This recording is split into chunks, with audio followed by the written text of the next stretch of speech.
Hello everyone. तर आज आपण बघणार आहोत class 10 geometry coordinate geometry practice set 5.2. ठीक आहे. प्रॅक्टिस सेट 5.2 मधला आपला क्वेश्चन नंबर 1 to 6 जो होता तो आपण पार्ट 1 मध्ये बघितला होता. त्यानंतर क्वेश्चन नंबर 7 to 9 हा आपण पार्ट 2 मध्ये बघितला. आज आपण बघणार आहोत क्वेश्चन नंबर 10 to 12. ठीक आहे. Question number 10, find the coordinate of the point of trisection of the line segment AB with A 2,7 and B -4, -8. ठीक है. Suppose the point P and Q trisect segment AB. ठीक आहे. Trisect या शब्दाचा meaning काय आहे बघा. आपण जेव्हा बायसेक्ट बोलतो तेव्हा 2 इक्वल पार्टमध्ये डिवाइड होते, जेव्हा ट्रायसेक्ट म्हणजे 3 इक्वल पार्टमध्ये डिवाइड होते. बघा पी आणि क्यू मुळे लाईन ए बीचे काय झाले 3 इक्वल पार्ट. बघा A P is equal to P Q is equal to Q B. ठीक आहे. हे आपल्याला गिवन आहे. Therefore A P is equal to P Q is equal to Q B. This is our equation 1. Trisect ह्याचा meaning आहे 3 equal पार्टमध्ये divide होते. So आपण काय पकडलंय, point P and point Q trisect the segment A B. Okay. आता बघा A P is equal to काय होणार आहे. आपण जर इथे जर बघितला तुम्ही तर हा फर्स्ट पार्ट आहे बघा. ए पी हा फर्स्ट पार्ट आहे, पी क्यू हा सेकंड पार्ट आहे आणि क्यू बी हा थर्ड पार्ट आहे. याच्यामध्ये मला पी आणि क्यूचे काय करायचे आहेत, कोऑर्डिनेट फाइंड आउट करायचे आहेत. तर पीचे जे कोऑर्डिनेट मला फाइंड आउट करायचे असतील तर मी एक तर सेक्शन फॉर्म्युलाचा यूज करू शकते. सेक्शन फॉर्म्युलामध्ये मला रेशो माहिती असायला पाहिजे. तर इथे रेशो तर दिलेला नाहीये, but you can see this.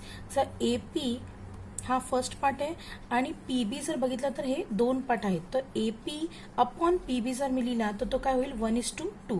म्हणजे ए पी अपॉन पी बी हा पार्ट काय होईल 1:2. ठीक आहे. पण हे आपण बघू शकतो. तर लिहिताना कसं लिहायचं आहे बघा. A P upon P B is equal to A P upon P B is equal to काय होणार आहे, A P as it is लिहिलाय. पी बी म्हणजे काय बघा, पी बी म्हणजे काय P Q plus Q B. So P बीच्या जागी मी काय लिहिलंय P Q plus Q B is equal to A P as it is P Q plus Q B. मग पी क्यू म्हणजेच काय आपलं आहे बघा, पी क्यू म्हणजेच काय आहे ए पी आणि क्यू बी म्हणजे पण काय आहे ए पी.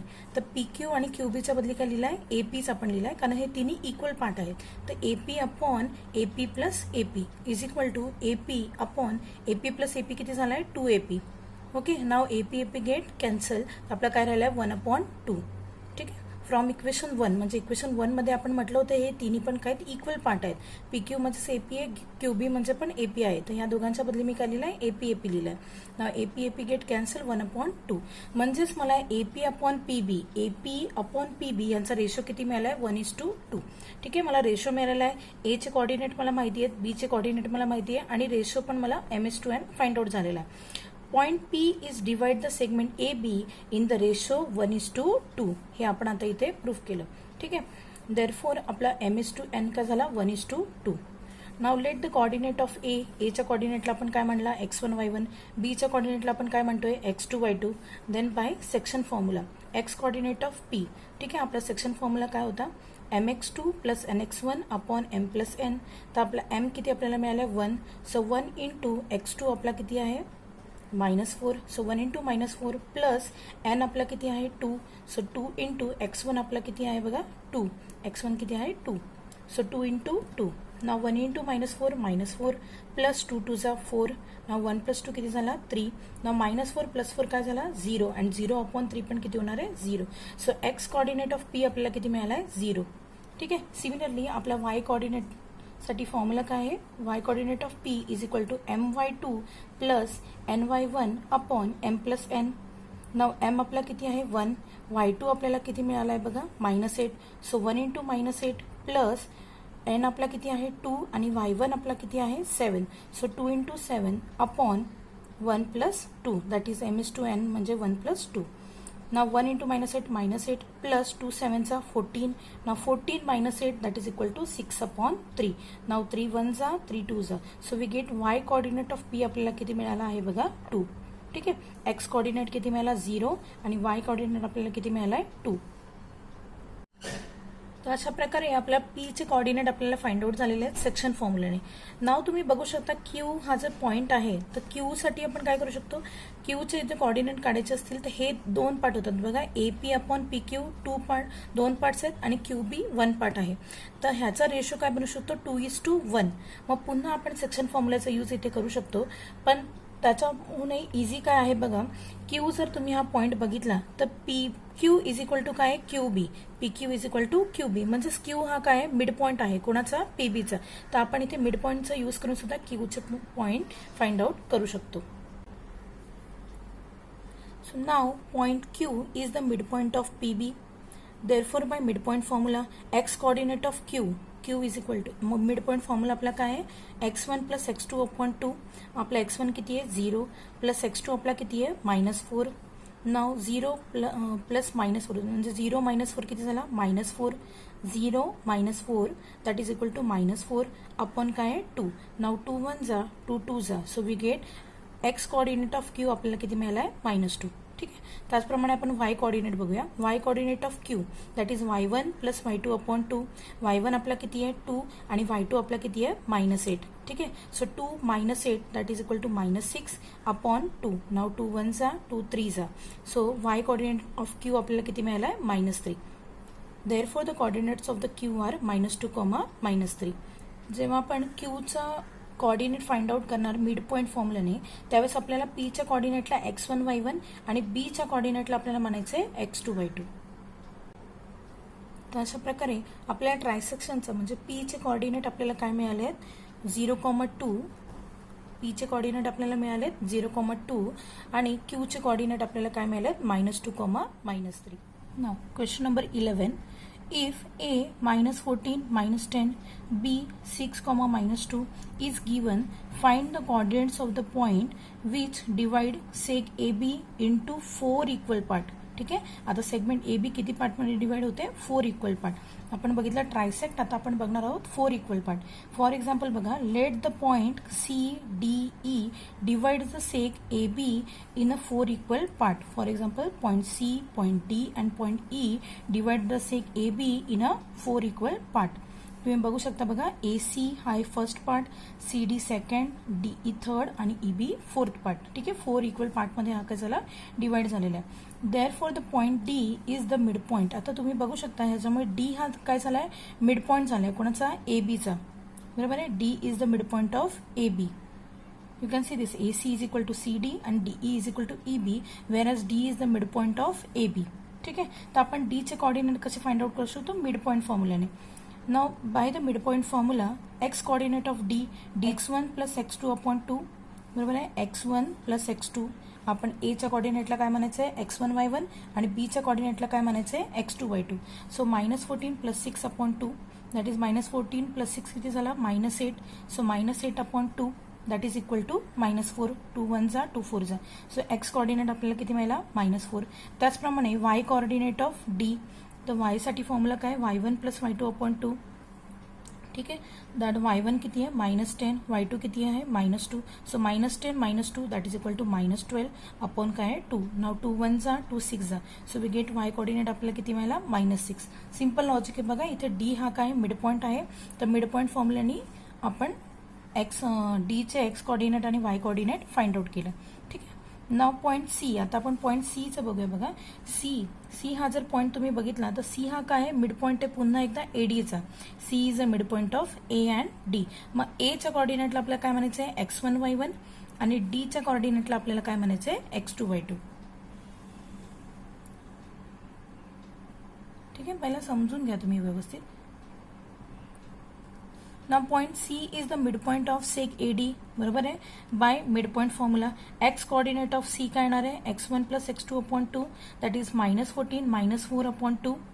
ठीक आहे. -14 -4 किती झाला -18 upon 2 that is 2 1 जा 2 9 जा, so we get x coordinate आपल्याला किती मिळालाय -9. y कॉर्डिनेट ऑफ C काय येणार आहे y1 plus y2 upon 2 that is -10 -6 upon 2. आता -10 -6 किती झाला -16 अपॉन 2. अगेन 2 1 जा 2 8 जा, सो वी गेट -8. ठीक आहे. तर अशा प्रकारे आपल्याला C चे कॉर्डिनेट सीचे कॉर्डिनेट पण आपल्याला मिळाले, एक्स कॉर्डिनेट आणि वाय कॉर्डिनेट. बघा सीचे कॉर्डिनेट फाइंड आउट करण्यासाठी आपण ए ला काय म्हणलंय, एच्या कॉर्डिनेटला x1 y1 आणि डीच्या कॉर्डिनेटला काय म्हणलंय, x2 y2.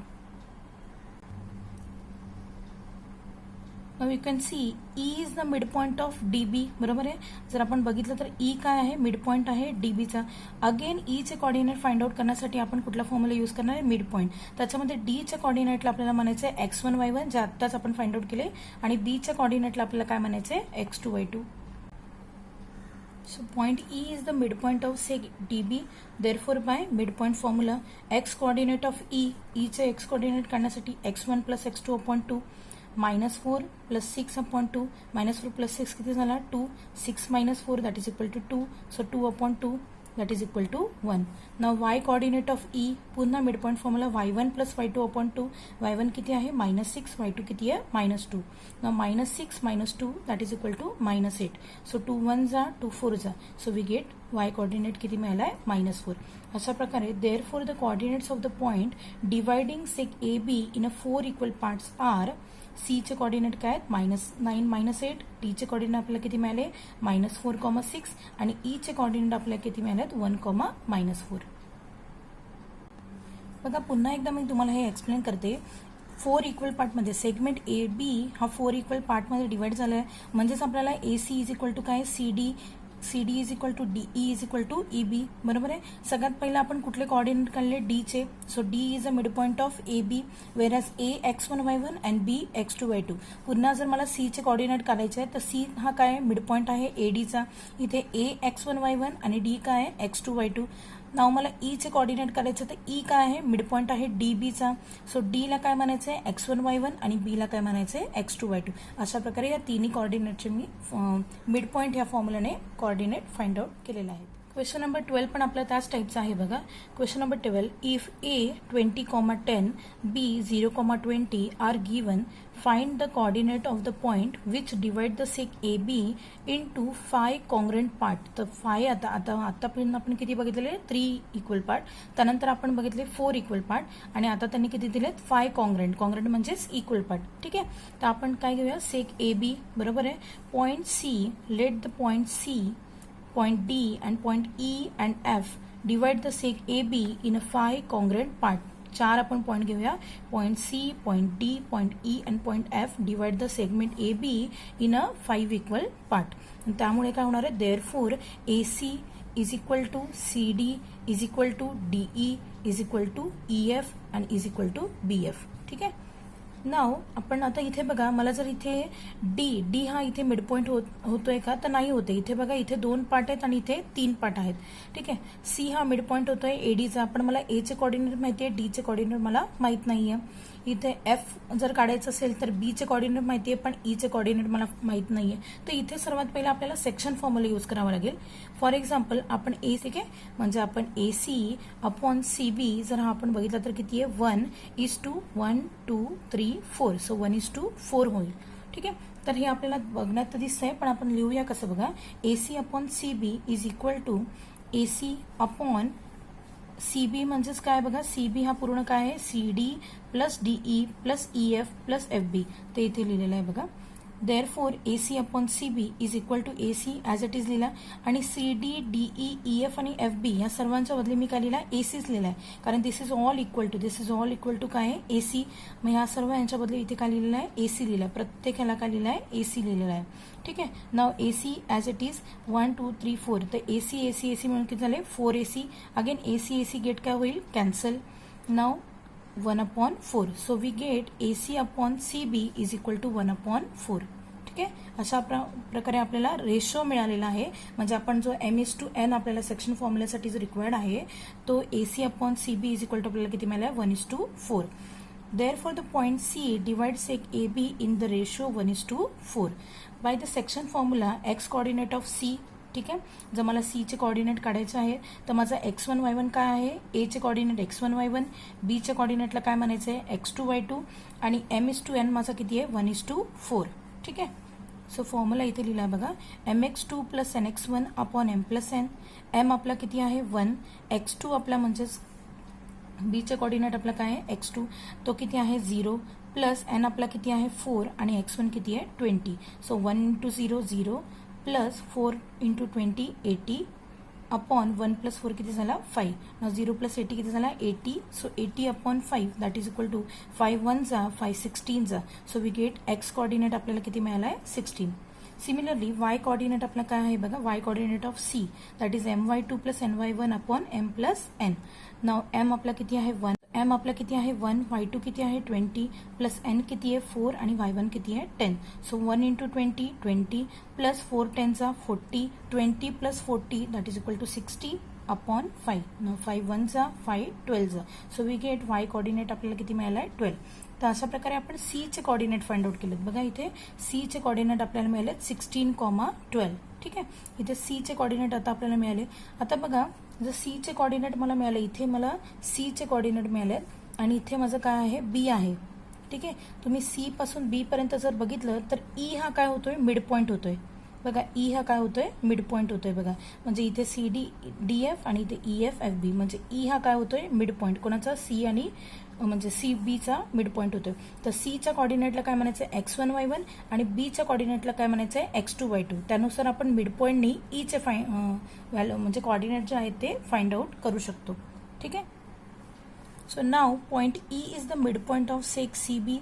Therefore by the midpoint formula बघा C च्या कोऑर्डिनेटला काय म्हणायचंय x1 y1 आणि B च्या कोऑर्डिनेटला काय म्हणायचंय x2 y2. So x coordinate of E x1 plus x2 upon 2. x1 किती आहे 16 प्लस y2 x2 आपला किती आहे 0. नाव 16 प्लस 0 किती झाला 16 अपॉन 2. नाव 2 1 जा 2 8 जा. So x coordinate of E आपल्याला किती मिळाला 8. तसंच y coordinate of E y1 plus y2 upon 2. y1 किती आहे 12, y2 किती आहे 20. 12 plus 20 that is equal to 32. 32 upon 2. Now 2 1 जा 2 16 जा. So we get y coordinate of E किती मिळाला 16. ठीक आहे. ठीक आहे, अशा प्रकारे बघा आपल्याला ई चे पण कोऑर्डिनेट मिळाले. आता आपण पहिला इथे आपण सी चे कोऑर्डिनेट फाइंड आउट केले होते, त्यानंतर आपल्याला ई चे कोऑर्डिनेट सुद्धा फाइंड आउट झाले. आता तुम्ही सीई जर बघितला सेगमेंट सीई तर त्याच्यामध्ये पॉईंट डी हा काय आहे mid point. So D is the mid point of C E. मग सी च्या कोऑर्डिनेटला आपण काय म्हणणार x1 y1 आणि ई च्या कोऑर्डिनेटला आपण काय म्हणणार x2 y2. So according to that, now D is the midpoint of sec CE. Now C च्या कोऑर्डिनेटला काय म्हणायचंय x1 y1 आणि E च्या कोऑर्डिनेटला काय म्हणायचंय x2 y2. x coordinate of D x1 plus x2 upon 2 that is 16 plus 8 upon 2. 16 plus 8 किती झाला 24 upon 2. 2 1 जा 2 12 जा. So x coordinate of D आपल्याला किती मिळाला 12. त्याच प्रकारे y coordinate of D y1 plus y2 upon 2. So 12 plus 16 upon 2. 12 plus 16 आपला किती आहे 28 अपॉन 2. नाव 2 1 जा 2 14 जा. तो y कोऑर्डिनेट ऑफ D आपल्याला किती मिळाला 14. ठीक आहे, तर अशा प्रकारे आपण D चे कोऑर्डिनेट पण फाइंड आउट केले. D चे x कोऑर्डिनेट 12 आणि D चा y कोऑर्डिनेट आपल्याला किती मिळाला 14. नाव lastly we have to find out the coordinate of F. ठीक आहे, एफ चे कोऑर्डिनेट आता मला फाइंड आउट करायचे आहेत. तर ई चे कोऑर्डिनेट आपण फाइंड आउट केलेले आहेत, बी चे कोऑर्डिनेट आपल्याला गिवन आहेत. तर again F is the mid point of E B. बरोबर आहे, एफ हा काय मिड पॉइंट आहे ई आणि बी चा. Now F is the mid point of सेक E B. X coordinate of F बघा F is the mid point E B. तो ई च्या कोऑर्डिनेटला x1 y1, बी च्या कोऑर्डिनेटला काय म्हणायचंय x2 y2. Now x coordinate of F x1 plus x2 upon 2 that is 8 plus 0 upon 2 that is 8 plus 0 किती झाला 8. So 8 upon 2 किती झाला 2 1 जा 2 4 जा. सो एक्स कोऑर्डिनेट किती मिळाला 4. सिमिलरली वाय कोऑर्डिनेटसाठी y1 plus y2 upon 2 that is 16 plus 20 upon 2. 16 plus 20 किती होतो 36. तो 36 अपॉन 2 दॅट इज 2 1 जा 2 18 जा. So we get y coordinate of F is 18. ठीक आहे, अशा प्रकारे therefore the coordinates of the point dividing the sec AB in the 5 congruent parts are C चे आपण कोऑर्डिनेट लिहायचे D, E and F. Okay, I hope you understand this. बघा मी तुम्हाला पुन्हा एकदा हे रिवाइज करून सांगते. सगळ्यात पहिला आपण काय केलं होतं ए आणि बी चे आपल्याला कोऑर्डिनेट दिलेले आहेत. सगळ्यात पहिला आपण सी चा फाइंड आउट केला होता. तर सी साठी मी काय केला होता रेशो फाइंड आउट केला. AC अपॉन CB ते आपण किती काढलंय 1/4. मग सेक्शन फॉर्म्युलाचा यूज करून आपण सी चे कोऑर्डिनेट फाइंड आउट केले. त्यानंतर आपण कुठे गेलो ई. बघा सी बीचा मिड पॉईंट काय येतो E. So E is a mid point of C B. तर मिड पॉईंट फॉर्म्युल्याने ईचे कोऑर्डिनेट फाइंड आउट केले. त्यानंतर आपण डी, बघा D is a mid point of C E, म्हणजे आपण सीचे कोऑर्डिनेट आपल्याला फाइंड आउट झाले. त्यानंतर ईचे कोऑर्डिनेट आपल्याला फाइंड आउट झाले. सो डीचे कोऑर्डिनेट आपण कसे फाइंड आउट केले, मिड पॉईंट फॉर्म्युलाचा यूज करून. त्यानंतर एफ काय आहे, F is a mid point of E B. तर ईच्या कोऑर्डिनेटला x1 y1 आणि बीच्या कोऑर्डिनेटला x2 y2. अशा प्रकारे मिड पॉईंटचा यूज करून आपण एफचे पण कोऑर्डिनेट फाइंड आउट केले. ठीक आहे. तर अशा प्रकारे आपला प्रॅक्टिस सेट 5.2 इथे संपलेला आहे. I hope you understand all the sums. तुम्हाला माझा हा व्हिडिओ आवडला असेल तर नक्कीच लाईक करा, शेअर करा आणि सबस्क्राईब करा आणि बेल आयकॉनवर नक्कीच क्लिक करा, जेणेकरून तुम्हाला माझे पुढचे व्हिडिओ पण बघायला मिळतील. थँक्यू.